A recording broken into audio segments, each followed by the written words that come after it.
Bagus. Itu sering dijadikan oleh kelompok tertentu untuk mentasykik umat. Ini pertanyaan bagus, Pak. Mungkin itu juga yang bikin Bapak galau selama ini ya. Sebelum Imam Asy'ari, apa akidah umat? Apakah Rasul ikut Asy'ari? Ya nggak mungkin, Asy'ari baru hidup abad ketiga Hijriah. Kata kawan, ente mazhab Syafi'i, tapi kok akidahnya Asy'ari? Coba, Syafi'i ikut Asy'ari enggak? Saya sudah sering mengatakan pertanyaan begini, pertanyaan yang bisa menjebak dirinya sendiri. Syubhat itu masuk ke pikiran kita, Pak. Dulu saya begitu. Sampai 2006 saya belum yakin Asy'ari sebagai imam ahli sunnah. Bayangkan, sampai tahun 2006. Jangan sampai Bapak tahun sekarang masih belum yakin juga Asy'ari sebagai imam ahlus sunnah. Cukup saya yang terakhir begitu, Pak. Imam Asy'ari itu menulis dalam muqaddimah kitab Al-Ibanah, akidahku ini adalah akidah yang aku riwayatkan dari murid-murid Imam Ahmad. Akidah ini akidah Imam Ahmad bin Hanbal. Ahmad bin Hanbal mengambil akidahnya dari Syafi'i, Imam Syafi'i dari Malik, Malik dari Nafi', Nafi' dari Ibnu Umar, Ibnu Umar dari Rasulullah sallallahu alaihi wasallam. Sebelum Imam Bukhari, orang pakai hadis apa? Imam Bukhari, tahu Imam Bukhari? Lahir akhir abad kedua, wafat pertengahan abad ketiga. Sebelum Imam Bukhari, ikut sunnah lewat siapa? Lewat Imam Syafi'i. Imam sunnahnya Imam Syafi'i. Coba lihat gelarnya Imam Syafi'i, Imamus Sunnah.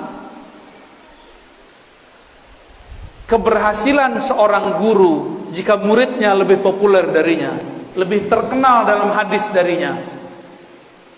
Imam Syafi'i punya murid Ahmad bin Hanbal, Imam Syafi'i punya murid Al-Qarabisi, punya murid Al-Humaidi, mereka punya murid namanya Al-Bukhari. Al-Bukhari lebih terkenal dalam hadis daripada kakek gurunya Al-Imam Syafi'i.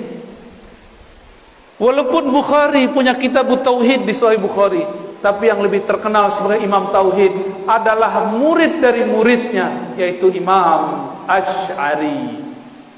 Imam Asy'ari itu berguru ke murid-muridnya Imam Bukhari, maka akidahnya sama. Saya pastikan dan saya jamin akidah Asy'ari itulah akidahnya Bukhari. Saya tanya lagi, sebelum Bukhari kalau ikut sunnah lewat siapa?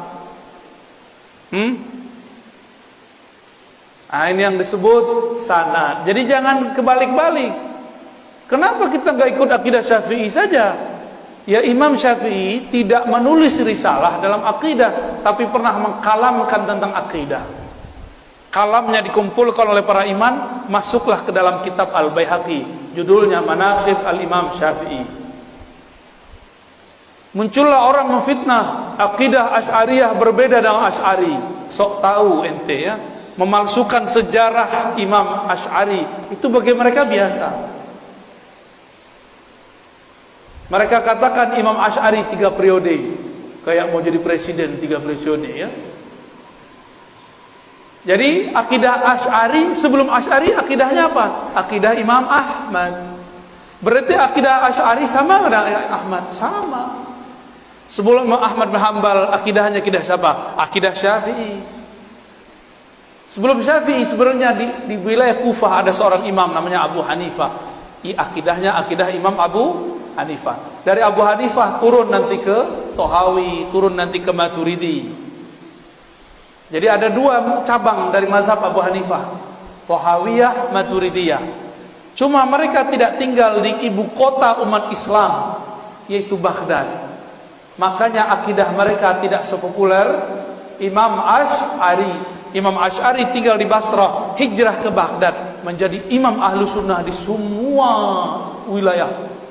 Kenapa? Kalau Indonesia kayak Jakarta, kalau Malaysia kayak Kuala Lumpur. Karena dia terkenal di ibu kota negara, maka namanya masuk ke mana-mana. Dulu belum ada YouTube, Pak. Ya, kalau ada YouTube Mungkin Imam Tahawi bisa jadi lebih populer, Imam Maturidi lebih populer mungkin. Tapi tetap saja Allah populerkan, walaupun belum ada YouTube dan Facebook, ya. Hebat nggak tuh Allah? Sebanyak itu imam, kenapa cuma 3 imam ini yang Allah populerkan akidahnya? Dari 3 itu kenapa cuma 2 yang paling tegas? Dari 2 itu Asy'ariyah kemudian mewakili 3 itu. Maka ulama di Saudi pun, Syarif Hatim Al-Auni, ya, banyak lagi mengatakan sepakat 90% umat Islam di dunia itu akidahnya Ahlussunnah Asy'ariyah Maturidiyah. Kalau ada kelompok yang mengatakan Asy'ariyah sesat, sama saja dia mengatakan sesat 90% umat Islam.